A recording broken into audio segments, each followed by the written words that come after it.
Hello मेरे प्यारे दोस्तों। तो एक बार फिर से स्वागत है आपका अपने यूट्यूब चैनल वर्क्स वंडर में। आज हम बात करेंगे इंडस्ट्रियल डिस्प्यूट एक्ट 1947 के बारे में। यह उन सारे लोगों के लिए इम्पोर्टेंट है जो रेलवे में होने वाले डिपार्टमेंट एग्जाम की तैयारी कर रहे हैं, क्योंकि हर एक डिपार्टमेंट एग्जाम में इस टॉपिक से क्वेश्चन आते ही आते हैं। आगामी होने वाले ग्रुप बी एग्जाम में भी ये टॉपिक बहुत इम्पोर्टेंट है। इसके अलावा वेलफेयर इंस्पेक्टर, आईटी इंस्पेक्टर और दूसरे जो डिपार्टमेंटल एग्जाम है रेलवे के अंदर, उसमें ये टॉपिक बहुत ही इम्पोर्टेंट हो जाता है। तो आइए शुरू करते हैं हमारा ये टॉपिक, इंडस्ट्रियल डिस्प्यूट एक्ट 1947। तो वीडियो में आगे बढ़ने से पहले हमारे चैनल को कीजिए सब्सक्राइब और ज़्यादा से ज़्यादा लाइक कीजिए, ताकि ये ज़्यादा से ज़्यादा लोगों तक पहुंच पाए। तो आइए शुरू करते हैं। हमारा आज का पहला क्वेश्चन है, in which year did the act come into operation. तो यहाँ पे एक्ट का कहने का मतलब है इंडस्ट्रियल डिस्प्यूट एक्ट 1947। तो क्वेश्चन पूछा गया है कि ये कब ऑपरेशन में आया या कब लागू हुआ। तो इसका सही आंसर है 1 अप्रैल 1947। इससे पहले हमने देखा तो जो फैक्ट्री एक्ट लागू हुआ था वो 1 अप्रैल 1949 को लागू हुआ था, और जो इंडस्ट्रियल डिस्प्यूट एक्ट है वो लागू हुआ है 1 अप्रैल 1947 को लागू हुआ है। अब बढ़ते हैं, इंडस्ट्रियल डिस्प्यूट एक्ट 1947 का ऑब्जेक्टिव क्या है, इसका उद्देश्य क्या है। तो the objective of the industrial dispute act is to secure industrial peace and harmony.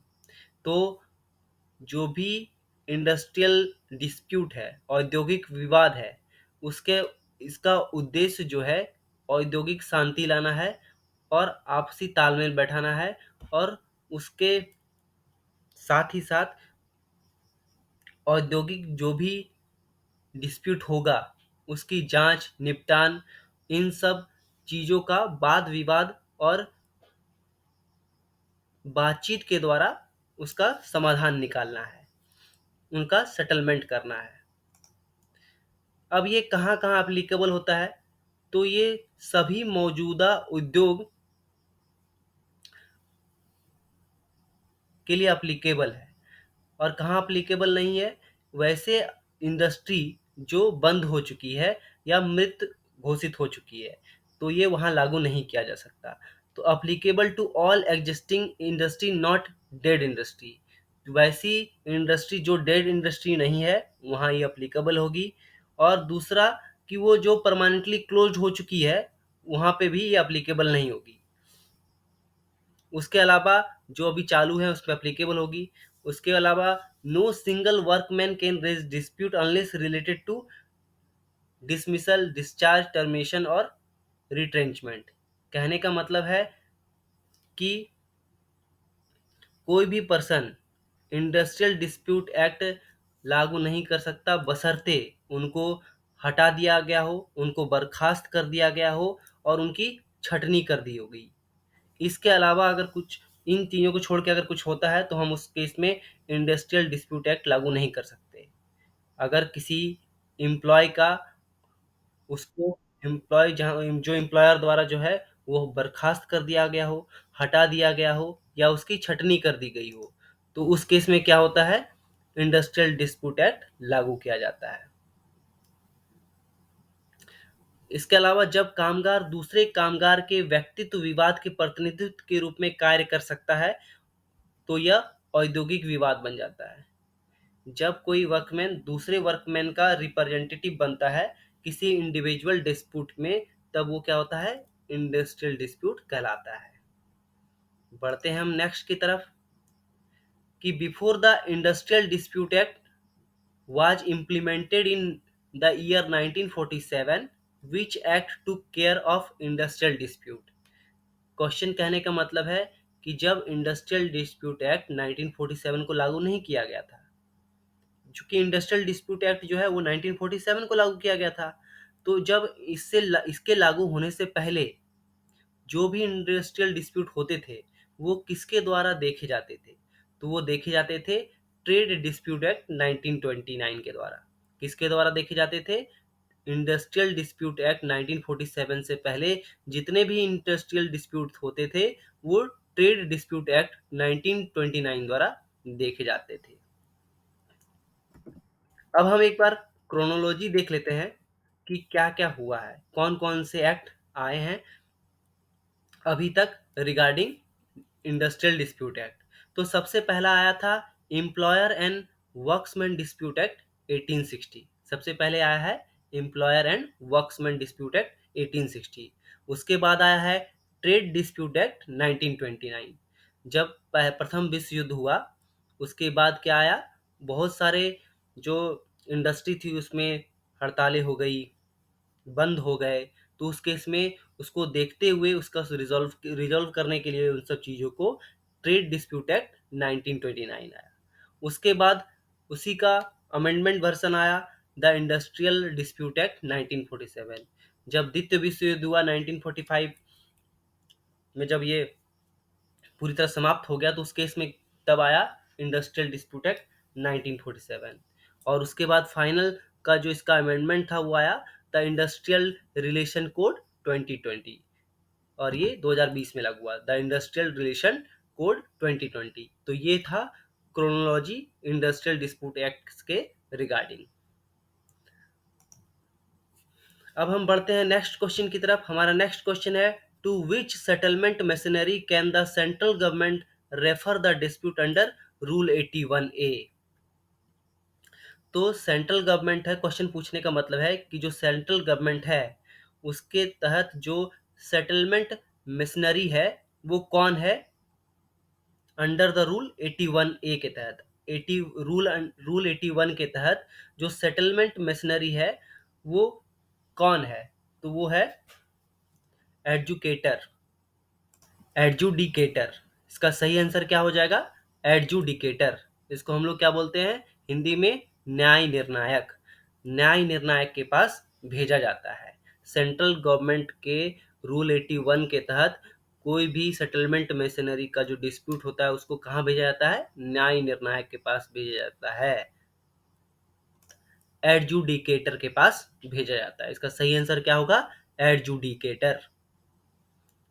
अब नेक्स्ट क्वेश्चन है the defect in trade dispute act 1929।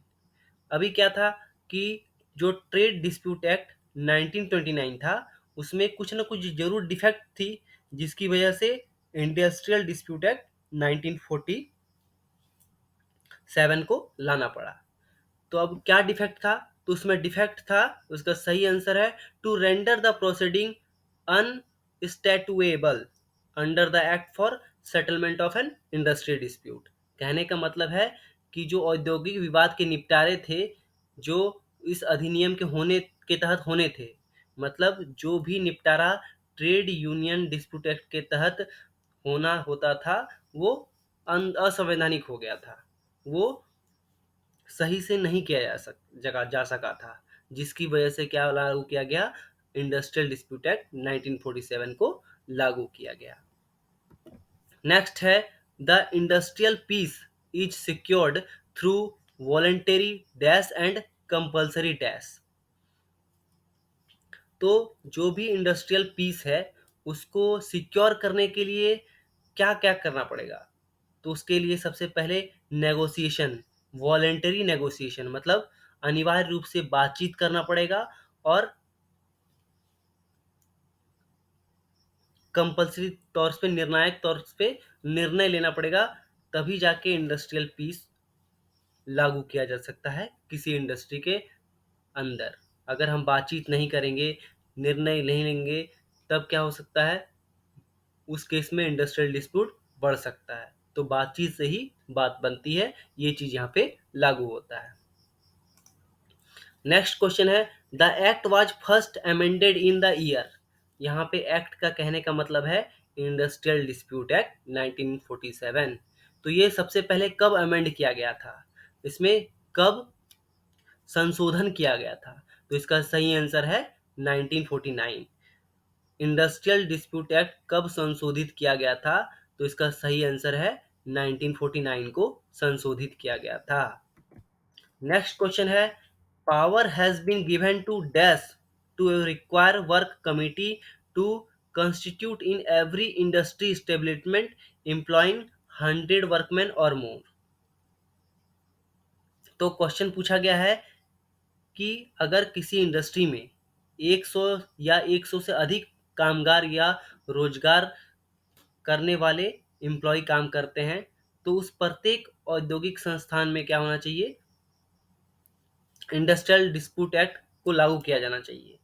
और यह पावर कौन देता है, यह अप्रोप्रिएट गवर्नमेंट इसको ये पावर देती है कि वहां पे ये लागू होना पड़ेगा।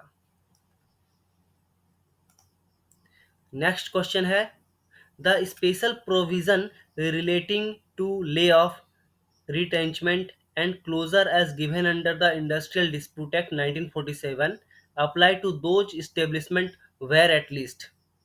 तो क्वेश्चन पूछा गया है कि वैसे सभी ले ऑफ, रिट्रेंचमेंट और क्लोजर जो इंडस्ट्रियल डिस्प्यूट अंडर 1947 के अंदर अप्लाई होते हैं वो कहाँ पे लागू किए जाते हैं। तो जहां वैसे कोई भी इंडस्ट्री जहां 100 से ज़्यादा वर्कर एम्प्लॉयड हो, 100 से ज़्यादा कामगार काम करते हों, उस केस में ले ऑफ, रिट्रेंचमेंट और क्लोजर जो इंडस्ट्रियल डिस्प्यूट एक्ट 1947 के अंडर दिया गया है लागू होगा। अब हम आपको यहाँ बता दें कि ले ऑफ का मतलब क्या होता है। तो ले ऑफ का मतलब होता है कि टर्मिनेशन करना, किसी भी एम्प्लॉय को टर्मिनेट कर देना, तो उस केस में उसको हम लोग ले ऑफ बोलते हैं। ले ऑफ किसी भी एम्प्लॉय का हम लोग 45 डेज से ज़्यादा नहीं कर सकते और ले ऑफ के दौरान उसको हमें 50% पेमेंट करना पड़ेगा। रिट्रेंचमेंट क्या होता है, तो retrenchment of the workman is something akin to downsizing. कहने का मतलब है कि रिट्रेंचमेंट मतलब छटनी कर देना, एम्प्लॉय का हटा देना। इसमें लास्ट कम फर्स्ट हाउस, मतलब जो सबसे लास्ट एम्प्लॉयड है वो पहले आउट होगा।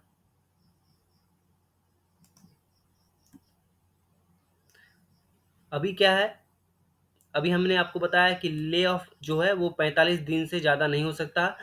इंडस्ट्री में जहाँ पे 50 मेंबर हैं वहाँ पे ले ऑफ लागू नहीं होगा। इंडस्ट्री में जहाँ 50 मेंबर से ज़्यादा है वहाँ ले ऑफ लागू नहीं होगा। और ले ऑफ जो है वो शॉर्ट टर्म टर्मिनेशन है, उसमें क्या है आपको 50% पेमेंट देना होता है।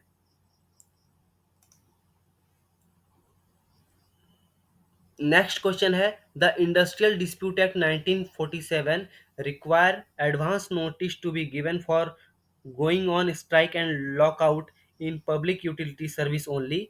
Which of the following specifies service of notice for striking and lockdown in non public utility service also. तो कहने का मतलब है जो औद्योगिक विवाद अधिनियम 1947 है उसके अनुसार क्या होता है कि हम लोग सार्वजनिक जो भी इंडस्ट्री है, सार्वजनिक उपयोगिता वाली जो भी इंडस्ट्री है उसमें हड़ताल और तालाबंदी जो है वो अग्रिम सूचना देके कर सकते हैं, वो लीगल है। इसके साथ साथ हम उन वैसे इंडस्ट्री में भी जो गैर सार्वजनिक उपयोगिता वाले हैं, नॉन पब्लिक यूटिलिटी वाले हैं, उसमें भी हम हड़ताल तालाबंदी कर सकते हैं। और ये कहाँ लिखा हुआ है, तो इसका सही आंसर होगा code of discipline in industry. समझ में आया क्वेश्चन। क्वेश्चन कहने का मतलब है कि हम उन सारे इंडस्ट्री में हड़ताल और तालाबंदी कर सकते हैं जो सार्वजनिक उपयोगिता वाले हैं, जो आम लोगों की उपयोगिता वाले हैं। इसके साथ साथ हम उन वैसे इंडस्ट्री में भी लॉकडाउन और तालाबंदी कर सकते हैं जहाँ पे नॉन पब्लिक यूटिलिटी है। और ये पावर हमें कहाँ से मिलती है, code of discipline in industry. इसका सही आंसर क्या हो जाएगा, code of discipline in industry. सही आंसर क्या हो जाएगा, code of discipline in industry.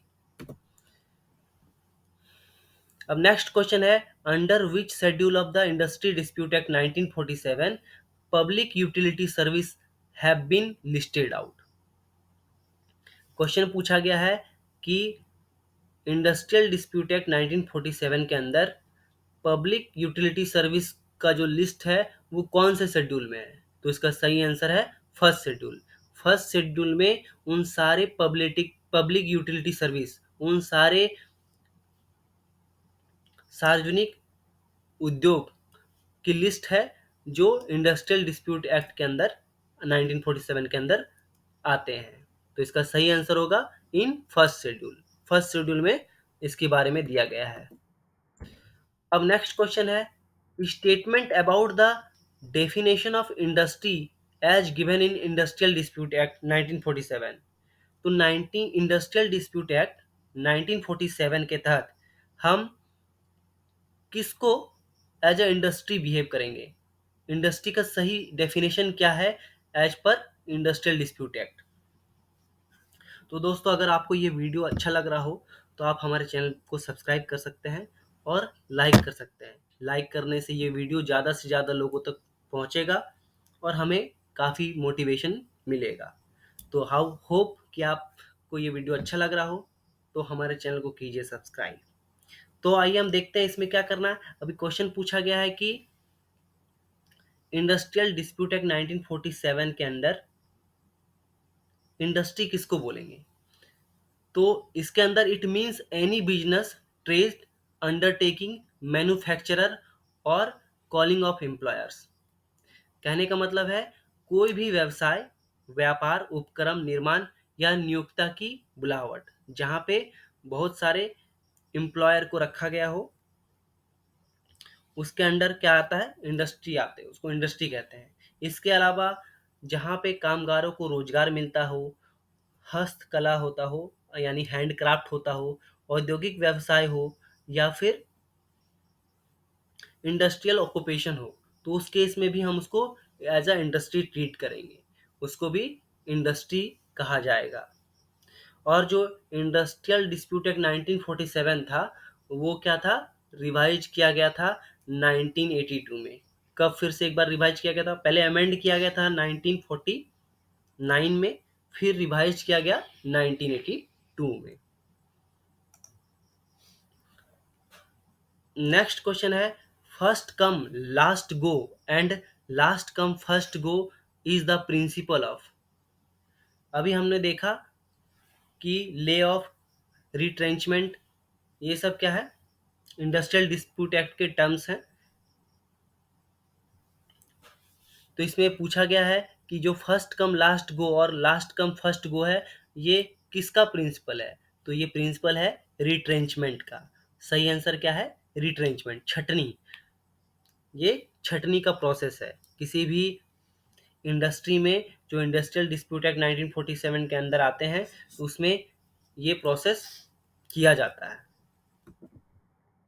अब नेक्स्ट क्वेश्चन है, grievance handling machinery is given in.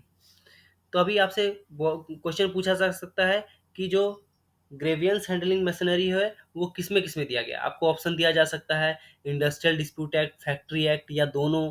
तो आपको आंसर करना है इंडस्ट्रियल डिस्प्यूट एक्ट। जो ग्रेवियंस मशीनरी है वो इंडस्ट्रियल डिस्प्यूट एक्ट में मौजूद है।